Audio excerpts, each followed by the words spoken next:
ഹരിശങ്കർ നാഗമംഗലത്തെത്തുമ്പോൾ സമയം വൈകുന്നേരം 5 മണിയായിരുന്നു.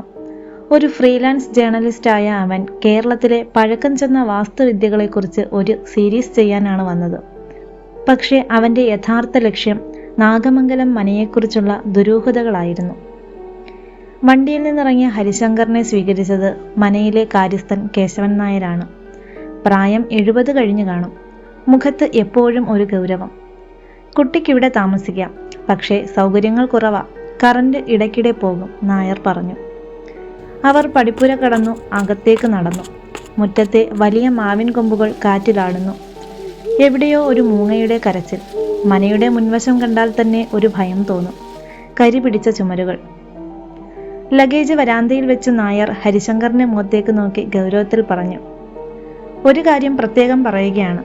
വടക്കേ കെട്ടിലും പടിഞ്ഞാറേ കെട്ടിലും കുട്ടിക്ക് എപ്പോൾ വേണമെങ്കിലും പോകാം. പക്ഷേ തെക്കോട്ട് പോകരുത്. ആ തെക്കിനിയുടെ വാതിൽക്കൽ വെറുതെ നിൽക്കുക കൂടി ചെയ്യരുത്. അത് പൂട്ടിയിട്ടിട്ട് കൊല്ലം 50 കഴിഞ്ഞു. ഹരിശങ്കർ ചിരിച്ചുകൊണ്ട് ചോദിച്ചു, എന്താ ചേട്ടാ അവിടെ നിധി വല്ലതുമുണ്ടോ? നായർക്ക് ദേഷ്യം വന്നു. നിധിയല്ല, വിധിയാണ്. അനുസരിച്ചാൽ കുട്ടിക്ക് നല്ലത്. അയാൾ വേഗത്തിൽ നടന്നുപോയി. ആ വാക്കുകളിലെ ഭയം ഹരിശങ്കർ ശ്രദ്ധിച്ചു.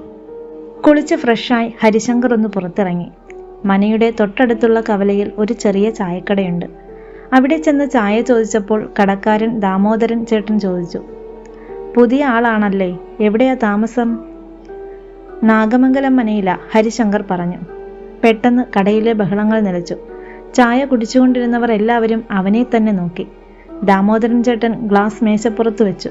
മോനെ, വേറെ എവിടെയെങ്കിലും മുറി നോക്കിക്കൂടെ? അവിടെ നിൽക്കുന്നത് അത്ര പന്തിയല്ല. എന്താ ചേട്ടാ പ്രശ്നം? ഹരിശങ്കർ ആകാംക്ഷയോടെ ചോദിച്ചു.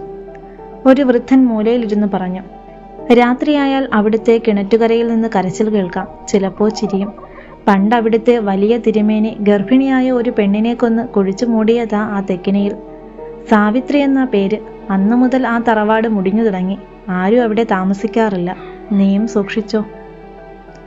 ഹരിശങ്കർ അത് കേട്ടൊന്ന് ഭയന്നെങ്കിലും യുക്തിവാദിയായതുകൊണ്ട് അവൻ അത് കാര്യമാക്കിയില്ല. പ്രേതമൊന്നുമില്ല ഉപ്പുപ്പ, എല്ലാം മനസ്സിന്റെ തോന്നല എന്നാ പറഞ്ഞ് അവൻ തിരികെ നടന്നു. പക്ഷെ തിരികെ നടക്കുമ്പോൾ ഇരുട്ട് വീണു തുടങ്ങിയിരുന്നു. വഴിയരികിലെ പാഴ്മരങ്ങളിൽ നിന്ന് ആരോ തന്നെ നോക്കുന്നുണ്ടോ എന്നൊരു തോന്നൽ അവനെ അലട്ടി. രാത്രി 11 മണി. പുറത്ത് നല്ല മഴയാണ്. ഹരിശങ്കർ തൻ്റെ മുറിയിൽ ലാപ്ടോപ്പിൽ വർക്ക് ചെയ്യുകയായിരുന്നു. ജനലിലൂടെ മിന്നൽ വെളിച്ചം ഇടയ്ക്കിടെ മുറിയിലേക്ക് അടിക്കുന്നുണ്ട്. പെട്ടെന്നാണ് കറണ്ട് പോയത്. മുറി ആകെ ഇരുട്ടിലായി. ലാപ്ടോപ്പിന്റെ ചെറിയ വെളിച്ചം മാത്രം. അവൻ മെഴുകുതിരി എടുക്കാൻ എഴുന്നേറ്റപ്പോഴാണ് ആ ശബ്ദം കേട്ടത്. തൊട്ട് താഴത്തെ നിലയിൽ നിന്ന് ഒരു ചിലങ്കയുടെ ശബ്ദം. ആരോ പതുക്കെ ചൂട വെച്ച് നടക്കുകയാണ്. ഹരിശങ്കർ വാതിൽ തുറന്ന് ഇടനാഴിയിലേക്ക് നോക്കി. കൂരിരുട്ട്. നായരേട്ടാ, അവൻ വിളിച്ചു. മറുപടിയില്ല. ശബ്ദം നിൽക്കുന്നില്ല. ആ ചിലങ്കയുടെ ശബ്ദം, അത് നടന്നു നീങ്ങുന്നത് തെക്കിനിയുടെ ഭാഗത്തേക്കാണ്. അവൻ മൊബൈൽ ടോർച്ച് ഓൺ ചെയ്ത് പതുക്കെ താഴേക്ക് ഇറങ്ങി. മരത്തിന്റെ കോണിപ്പടികൾ അവന് ഭാരം കൂടുമ്പോൾ വലിയ ശബ്ദമുണ്ടാക്കി. താഴെ എത്തിയപ്പോൾ അവന് വല്ലാത്തൊരു മണം അനുഭവപ്പെട്ടു. മുല്ലപ്പൂവിൻ്റെയും ഒപ്പം എന്തോ ചീഞ്ഞൊളിഞ്ഞ മാംസത്തിൻ്റെയും മണം. അവൻ തെക്കിനിയുടെ വാതിലിന് നേരെ ടോർച്ചടിച്ചു. ആ വലിയ മണിച്ചിത്രത്താഴ് അവിടെ തന്നെയുണ്ട്. പക്ഷെ ആ വാതിലിന്റെ വിടവിലൂടെ നോക്കിയപ്പോൾ അകത്തൊരു വെളിച്ചം. ആരോ അകത്ത് വിളക്ക് കൊളുത്തിയിരിക്കുന്നു. അവൻ വാതിലിൽ ചെവി ചേർത്തു. അകത്തു നിന്ന് ഒരു സ്ത്രീയുടെ നേർത്ത മൂളൽ കേൾക്കാം, ഒരു താരാട്ട് പോലെ. ഹരിശങ്കറിന്റെ രക്തം മരവിച്ചു പോയി. 50 വർഷമായി അടച്ചിട്ട മുറിയിൽ ആരാണ് പാടുന്നത്? പെട്ടെന്ന് പാട്ട് നിന്നു. ഒരു കനത്ത ശ്വാസോച്ഛ്വാസം വാതിലിന്റെ തൊട്ടപ്പുറത്തു നിന്ന് കേട്ടു. ആരോ വാതിലിൽ ചെവി ചേർത്ത് തന്നെ ശ്രദ്ധിക്കുന്നത് പോലെ. ഹരിശങ്കർ ശ്വാസം അടക്കി പിടിച്ച് പിന്നിലേക്ക് മാറി. പേടികൊണ്ടവൻ മുകളിലേക്ക് ഓടി മുറിയിൽ കയറി വാതിലടച്ചു. പിറ്റേന്ന് രാവിലെ ഹരിശങ്കർ കാര്യസ്ഥനോടൊന്നും പറഞ്ഞില്ല. നായർ അറിഞ്ഞാൽ തന്നെ ഇറക്കി വിടുമോ എന്ന് അവൻ ഭയന്നു. പകരം അവൻ മനയിലെ പഴയ ലൈബ്രറിയിൽ കയറി. അവിടെ പഴയ ഓലഗ്രന്ഥങ്ങളും ഡയറികളും കൂട്ടിയിട്ടിട്ടുണ്ട്. മണിക്കൂറുകൾ നീണ്ട തിരച്ചിലിനൊടുവിൽ കൊല്ലവർഷം 1120 കണക്കുകൾ എന്ന് പേരെഴുതിയ ഒരു പഴയ ഡയറി അവന് കിട്ടി. അതവിടുത്തെ കാര്യസ്ഥനായിരുന്ന ആരോ എഴുതിയതാണ്. അതിൽ ഒരു താളിൽ മഷി പടർന്ന കൈപ്പടയിൽ ഇങ്ങനെ എഴുതിയിരുന്നു, കർക്കിടകം 16. ഇന്നലെ രാത്രി അത് സംഭവിച്ചു. വലിയ തിരുമേനിയുടെ പിടിവാശി ജയിച്ചു. പാവം സാവിത്രി. ഗർഭിണിയാണെന്ന് പോലും നോക്കാതെ തെക്കിനിയിലെ തൂണിൽ കെട്ടിയിട്ട് അദ്ദേഹം അവളെ അടിച്ചു. അവൾ നിലവിളിച്ച് അപേക്ഷിച്ചു. ഒടുവിൽ ആ നിലവിളി നിലച്ചു. അവളുടെ ശവം തെക്കിനിയിലെ നിലവറയിൽ കുഴിച്ചിട്ടു. പക്ഷേ മരിക്കുന്നതിന് മുൻപ് അവൾ ശപിച്ചു, ഈ തറവാട്ടിൽ ഇനി ആൺതരികൾ ഉണ്ടാവില്ല. ജനിക്കുന്നവർക്ക് ഭ്രാന്ത് പിടിക്കും. എൻ്റെ കുഞ്ഞിന് കിട്ടാത്ത നീതി കിട്ടും വരെ ഞാൻ ഇവിടെ തന്നെ ഉണ്ടാകും. ശങ്കർ ആ ഡയറി അടച്ചു വെച്ചു. കൈകൾ വിറയ്ക്കുന്നുണ്ടായിരുന്നു. അപ്പോൾ നാട്ടുകാർ പറഞ്ഞത് സത്യമാണ്. സാവിത്രിയുടെ ആത്മാവ് ഇപ്പോഴും ആ തെക്കിനിയിലുണ്ട്, അവളെ കൊന്നവരോടുള്ള പകയുമായി. പക്ഷേ ഹരിശങ്കറിലെ ജേർണലിസ്റ്റ് ഉണർന്നു. ഇതിനൊരു തെളിവ് വേണം. ഇന്ന് രാത്രി അത് ക്യാമറയിൽ പകർത്തണം. രണ്ടാമത്തെ ദിവസം രാത്രി 12 മണി. മന ആകെ നിശബ്ദമാണ്. ഹരിശങ്കർ ഒരു നൈറ്റ് വിഷൻ ക്യാമറയുമായി താഴേക്കിറങ്ങി. ഇന്നലെ കേട്ട പാട്ടോ ചിലങ്കയോ ഇല്ല. ആകെ നിശബ്ദത. അത് കൂടുതൽ ഭയപ്പെടുത്തുന്നതായിരുന്നു. അവൻ തെക്കിനിയുടെ മുന്നിൽ പോയി നിന്നു. സാവിത്രി, എനിക്കറിയാം നീ ഇവിടെയുണ്ടെന്ന്. നിനക്കെന്താ വേണ്ടത്? അവൻ ഉറക്കെ ചോദിച്ചു. മറുപടിയില്ല. പക്ഷേ ക്യാമറയുടെ സ്ക്രീനിൽ എന്തോ ബ്ലിങ്ക് ചെയ്യാൻ തുടങ്ങി.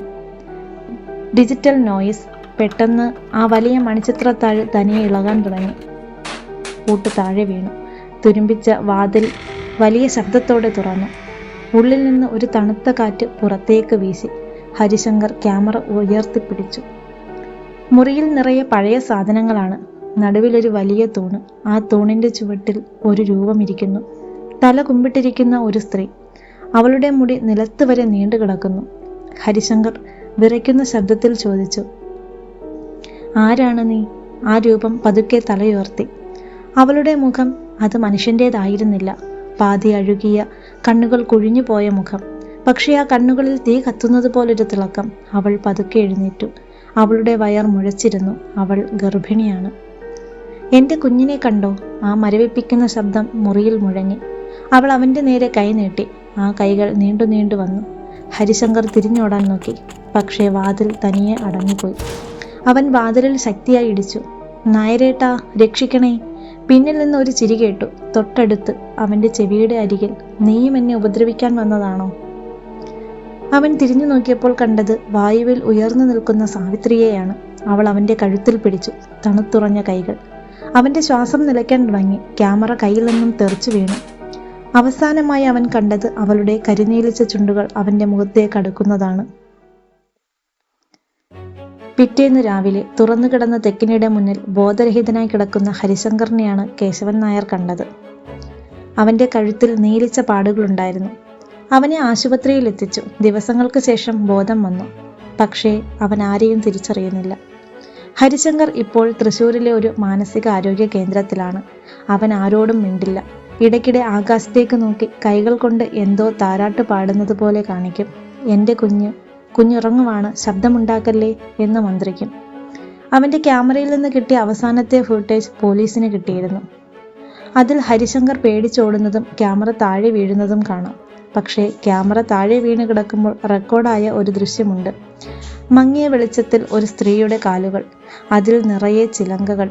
അത് ക്യാമറയുടെ അടുത്തേക്ക് നടന്നു വന്ന് സ്ക്രീൻ ഓഫ് ചെയ്യുന്ന കാഴ്ച. നാഗമംഗലം മന ഇന്നും അവിടെയുണ്ട്. തെക്കിനി വീണ്ടും പൂട്ടി. പക്ഷേ ഇന്നും ആ വഴി പോകുന്നവർക്ക് ഉള്ളിൽ നിന്നൊരു താരാട്ടുപാട്ട് കേൾക്കാം.